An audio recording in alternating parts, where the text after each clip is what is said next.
दक्षिण सोलापूर तालुक्यातील तांदुळवाडी येथे गावचे उपसरपंच लिंगराज पाटील यांनी ठरल्याप्रमाणे आपल्या पदाचा राजीनामा दिल्याने संबंधित रिक्त पदासाठी गावच्या सरपंच सरोजा आवारे यांच्या अध्यक्षतेखाली उपसरपंच निवडीसाठी बैठक बोलवण्यात आली होती। संबंधित बैठकीच्या वेळेत चेतना भीमाशंकर चौधरी यांचा एकमेव अर्ज आल्याने संबंधित उपसरपंच म्हणून चेतना चौधरी यांची बिनविरोध निवड झाल्याचे निवडणूक निरीक्षक अधिकारी SM पाटील यांनी घोषित केले। या कामी गावचे ग्रामसेवक करण धुमाळ यांनी काम पाहिले। या निवडीनिमित्त उपसरपंच चेतना भीमाशंकर चौधरी यांचे ग्रामपंचायत आणि ग्रामस्थ यांच्या वतीने सत्कार करण्यात आला। यावेळी सरपंच सरोजा आवारे, सुधीर लांडे, अशोक लांडे, सागर सोलापुरे, लिंगराज पाटील, नागनाथ भडंगे, संजय स्वामी, चंद्रकांत चौधरी, माने गुरुजी, विश्वनाथ आवारे, मल्लीनाथ नसारे, सोमनाथ मेरू, केदार भडंगे, गंगाधर कळके, भीमाशंकर कोरे, उमेश मुडके, संतोष स्वामी, योगीनाथ पाटील, सोमनाथ चौधरी आदी उपस्थित होते।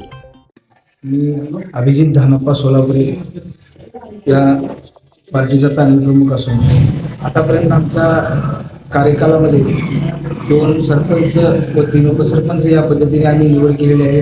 बोले पैसा चाले याप्रमाणे आम्ही सर्वांना न्याय देण्याचा प्रयत्न केला आहे। गावातील गटार, लाईट, पाणी या सुविधा देण्याचं काम आमच्या पॅनलने चांगल्या पद्धतीने आतापर्यंत केलेलं आहे।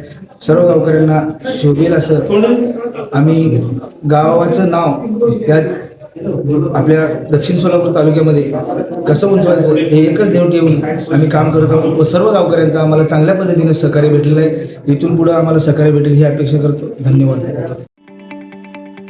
ताज्या बातम्या पाहण्यासाठी प्राईम महाराष्ट्र न्यूज चॅनलला सबस्क्राईब करा।